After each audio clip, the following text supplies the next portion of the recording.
Hello, my name is Cindy Guyon, and I'm the founder and CEO of LinkingVentures, an early stage technology startups valuations platform. And I'm excited to be here today and talk to you a little bit about the art and the science of valuations. And I want to kind of bring it into perspective so that we can all kind of understand where I'm coming from. Think about Dragon's Den or Shark Tanks, and each one of those founders that comes out, and the one thing that they ask them that they all seem to fumble on is, what is your valuation? And it never seems to be the right valuation for the VCs. And that's because, well, traditional valuations, let's just take a little bit of a look at that. Traditional valuations are actually designed to package a company for sale, exit or IPO, merger or acquisition. So when you take that same type of methodology and apply it to an early stage company, there's really not that much there to stick to.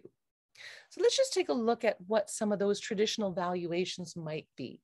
So we've got one of the more common ones is a discounted cash flow method. So that's when you have your projections and then they discount that to get your current value. We've got the venture capital method, and keeping in mind that when we actually see these valuations, a lot of them have been developed by angels and VCs who do this on a regular basis. Accounting firms, law firms, these are the ones that do these traditional valuations, and and they have all of that historical data. They have that insight, and that's what we're talking about a little bit more on the art side. You've got your comparable methods. So comparables, those might be publicly traded companies, and I'll get into that a little bit more detail shortly.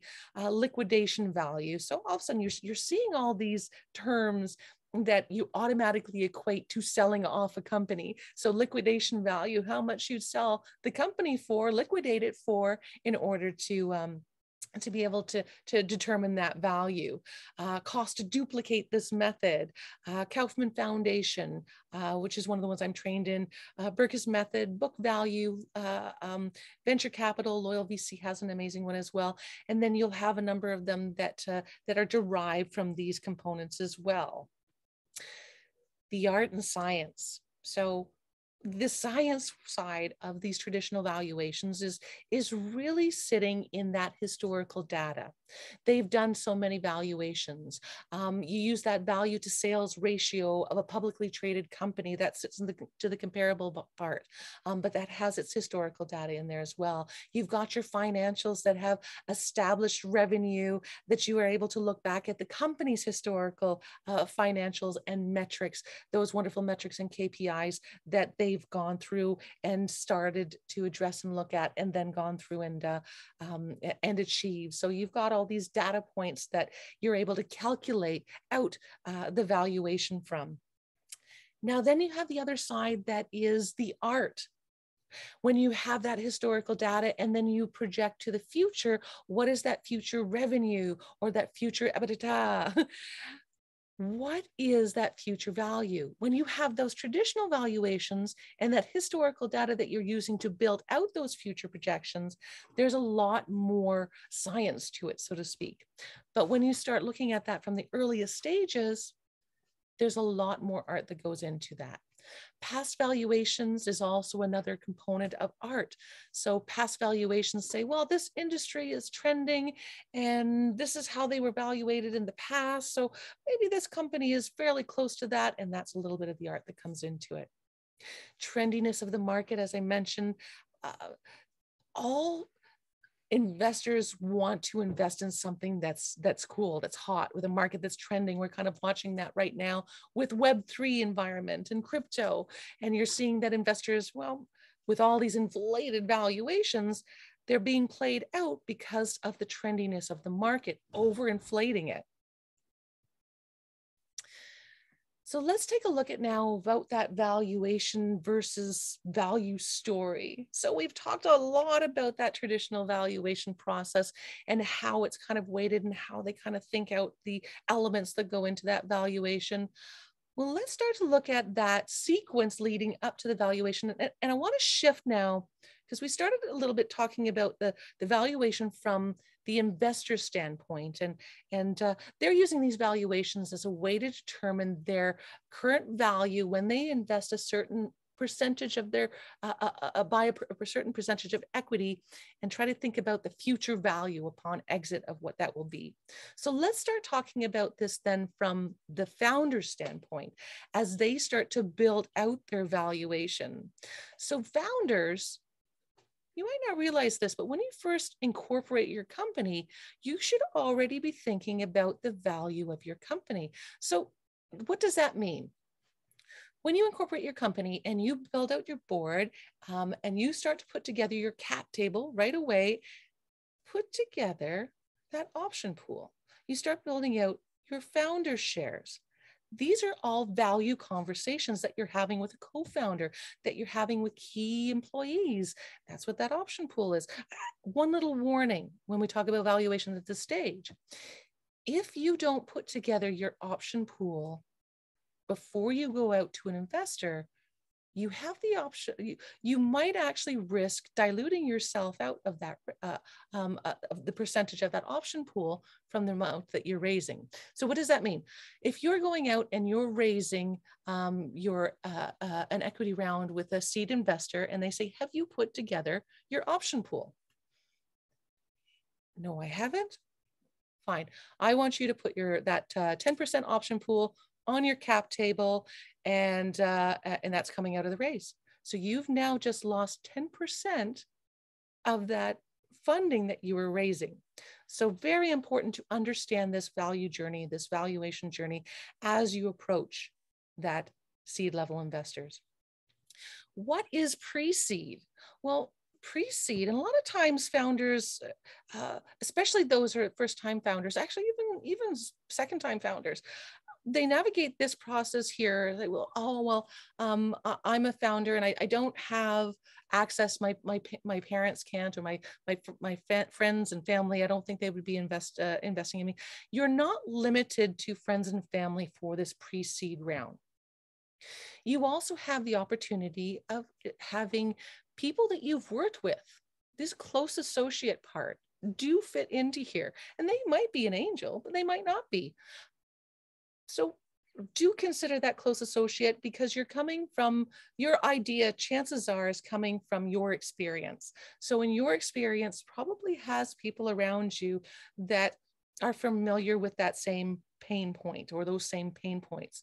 So talk to them about investment. Now, that is another value story or another valuation that you have to be able to effectively communicate. Some of these pre-seed investors are not educated and do not understand how their money is going to be valued and what type of equity. And this is a wonderful, I'm going to call it a round, but a wonderful area where you might be exploring convertible debt or SAFE, simple agreements for future equity.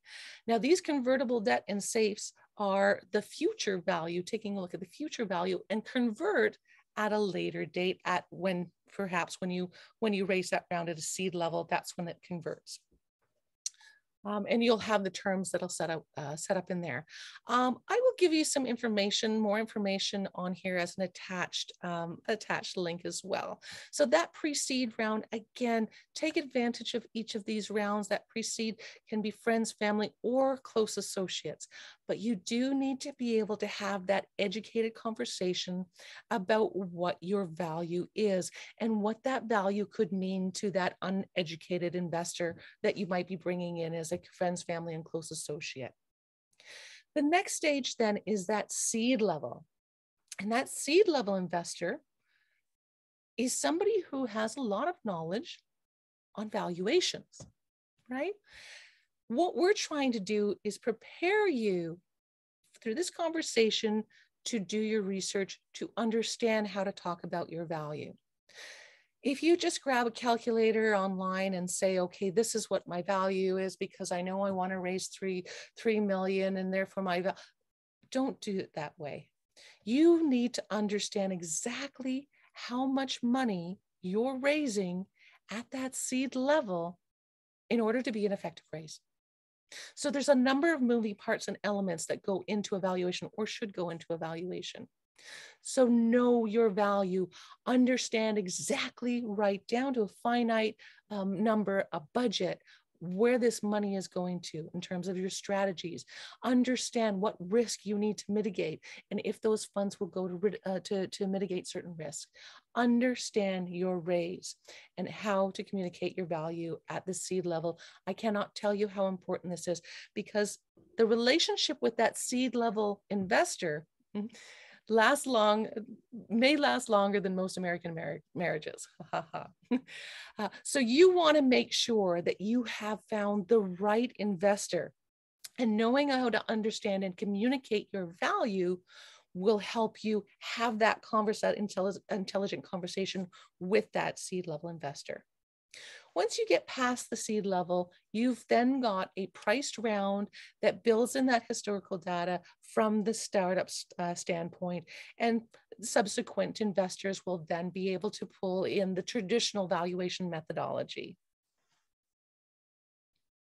So let's take a look at these funding rounds from the dilution standpoint. So I mentioned right off the top about the founders, so we'll call it a founders round, and you want to make sure that you put in your option pool. So at the low end, you're really looking at about a 10% option pool, upwards of about 20% if your company is a lot more social focused internal culture, and you want to have that pool for your teams if they're for your hires. Okay.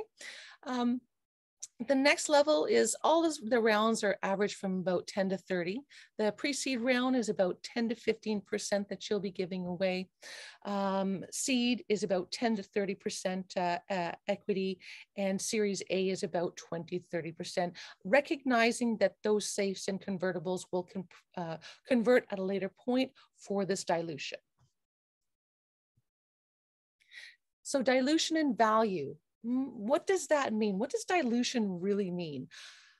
So when you have an investor, whether it's a pre-seed, seed, or subsequent investors, they're actually taking the way they're looking at their valuations, they're taking a look at what the future value will be at the point where they could exit from your company and get that wonderful 20x or more return, let's say 10x or more return to be more realistic. So they're taking a look at what that future value will be and then discounting it to get that present value. And again, each round that you go through will bring in these investors at a between 10 to 30% dilution. Now, it's very important to ask, if you are talking about valuation, is this pre-money or post-money? And what that means is pre-money valuations means that this is the set price before the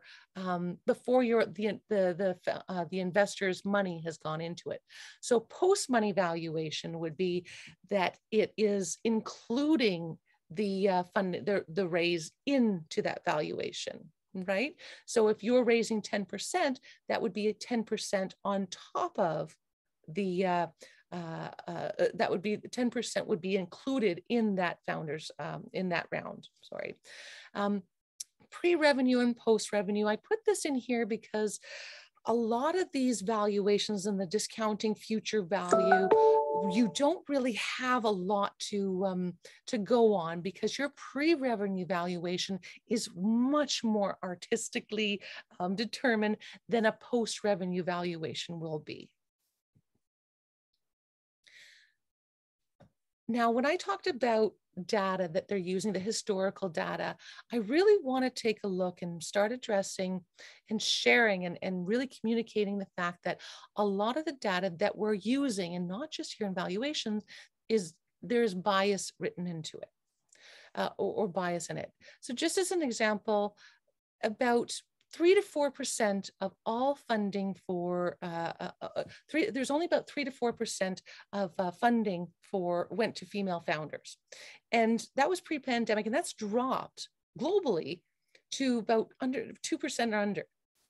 That's scary. And then when you start taking a look at the data from perspective of women of color, that's dropped even further. So you've got down 0.02, 0.03% of funding go to women of color.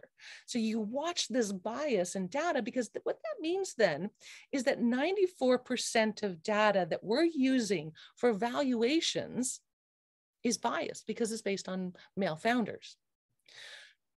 So we're actually seeing, and just taking a look at that number, we'll take a look a little bit about habits. Female founders often navigate that early process, that early up to seed process, bootstrapping.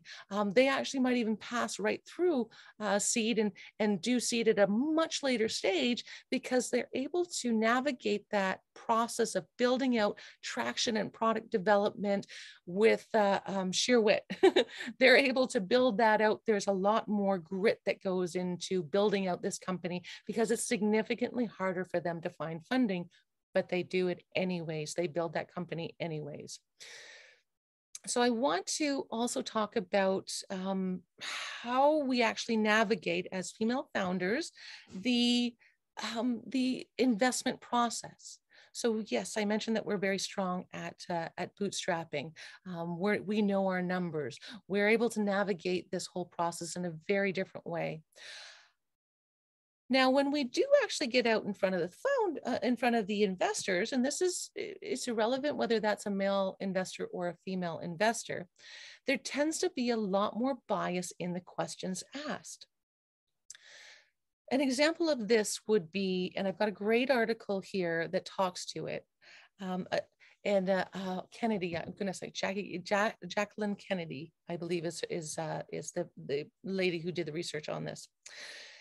So preventative questions are being asked of female founders rather than promotional, which tend to be asked more of male founders. So an example of that might be, this is an extremely saturated market. How will you ever compete? You've got these companies and these companies. I have seen so much of this. It's inundated from this. You're not going to have a chance. How are you ever going to compete? You can see that vernacular is very preventative. You're already starting from a disadvantage, and it's your opportunity then as a female founder to stand up and take a hold of it. Let's put a little bit of used car salesman in and turn that around to a positive response. So as opposed to going, oh, I understand, but we're going to compete on this way because don't do that. You're on the defensive. You want to be proactive in your response. So what does that mean? I love that question because we have developed a strong go-to-market strategy that sees us going out here.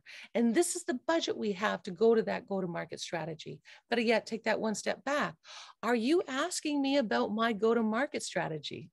That gives you an opportunity to test out the investor a bit too. If they say, yes, that's exactly what I'm asking about, you know that there might be a fit. If they say, no, that's not what I'm asking about, I've just heard way too much about this, you probably know that they might not be a good fit as an investor.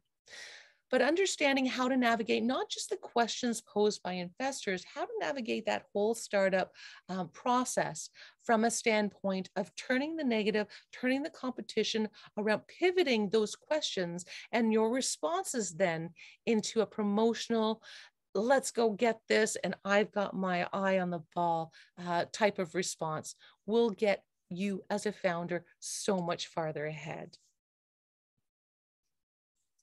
So immersive valuation, this is my opportunity to talk a little bit about what LinkingVentures does. LinkingVentures is a valuations platform that is designed specifically for technology startups, and it is immersive for the founders. So what that means is that we are talking about how a founder can navigate that early stage from founding their company, from incorporating their company up to seed level. We also do deal with companies who have been around for a long time and are productizing their service. So that would mean adding a SaaS platform into a consulting firm as an example. And what we do then is take that founder and immerse them into their valuation so that we're able to build in metrics. Remember, we talked about earlier how those traditional valuations have that historical data because that revenue is in place already. So at this early stage, we need to build out something a little bit more that actually helps you build math or more science into your valuations. So we start with a baseline valuation. It's extremely low, and it really kind of reflects what you've done so far without the metrics to back it up. So it's very fluffy. It'll be very, very low. Once you have that, it'll produce information that will say, these are some of the areas of strategy that you might want to work on. These are some of the areas of risk that you might want to mitigate. So you'll go off and you'll mitigate that risk or attach a strategy, build out your product. You want to make sure that you're always balancing traction and product development. You're balancing client acquisition with your product as well. So we have these on the dashboard, these wonderful metrics that are showing your balance at any given time. Now, when you've achieved that next key milestone, let's say that key hire, you might have found a co-founder, you might have had that influx of users or that nice surge of revenue. Any of these milestones then would trigger your next valuation. And I've just named a bunch of triggers, a bunch of milestones. Yes, each single one of those milestones will trigger a valuation. You have the ability to trigger as many valuations as you want, understanding that your valuation might go up and down as we establish what the math is behind it. So when you say, I am going to achieve this, and you end up achieving this, that's fine as well, because you have the ability then to go out and grow that even more. So your valuation then is tracked by all your milestones, which is very, very typical of a founder at this earliest stage. You're going to be achieving these milestones at a breakneck speed, right? You're going to be growing your company. You might even be putting a few pivots in here and there. And that is an important piece of your valuation. We also take a look at unique value metrics that take a look at, again, that balance of product development and your traction. One of the areas that's really important that I really alluded to in a couple of slides ago is the bias in data. So what we're doing here is we're building out data that's based on the company and how they work through things, so we don't have to rely completely on biased data. But we're also making sure that the companies are also addressing bias in how they're designing their companies. So are you building out a universally designed product or service?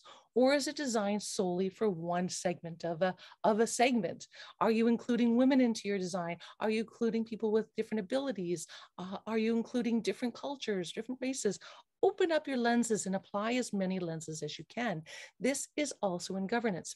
So when you have that wonderful diverse board, make sure that each of your board members actually represents a lens that they are then using as part of the development of your product and company.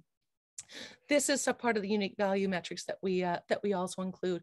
And of course, environmental impact. And as a SaaS company, you may not think that you have any impact on the environment because, well, it's all online. But just think about, well, me recording this and me posting this online, and then all the views that come in after, so many views. Think about how much energy is required to host that and to host the playing of that. Think about Netflix. Think about watching one movie on Netflix and how much power goes into that. Extremely important to understand your impact right down to the level. It's like, where do you buy your fabric? Where do you buy your fabric for the clothes that you're designing? You need to know where that fabric is coming from, because you have a social impact and environmental impact of that logistical component. Again, as a SaaS, you also have to understand that as well. So understanding your value and being able to communicate it is very critically important. And that's part of the LinkingVentures valuation methodology and platform. One of the things that we're doing to really help to reinforce this tackling of the bias components that I mentioned is we are developing advisory committees or working with ones that are already established who have built out or are building out global standards. For example, in data-driven change, we have data scientists that we're working with that are establishing a way to take out the bias in algorithms. We have a group that are talking about product design to make sure that universal design, as an example, cars are being designed for women as much as men. Your governance, that each one of them, that your governance is not built on just having a checkbox, oh, I have a woman on my board. It's about making sure that that lens is being used in the development of the company as well as the product, as well as the environmental impact of your product and service, and intellectual property. We want to make sure that the people designing the product that truly own the IP are the ones that are applying for that IP. The number of women that own IP is so low. We want to make sure that we're fostering that as well. I love this quote. I went to a conference last year, and one of the guest speakers was Dr. Jane Goodall, who's an amazingly insightful lady. If you want to change someone's mind, you must change their heart, and the only way to do so is through stories. Whether you're pitching, whether you're talking about your valuation, it is about the story and the facts that you have to back that story. Everybody's interested in something that's told in a wonderful way of a story. So I want to encourage all of you to find your story and find the science that backs that story. We're setting the stage for duck-billed platypuses, and I know the plural on this is always debated, but because a duck-billed platypus is based, regardless of, even all through all of their uniqueness, they are grounded in reality. I have been influenced by a number of books through all of this, and I'd like to share a few of those with you now. These are, goodness, some of the ones that startup boards here. And this is when you're starting to establish your boards. An amazing book.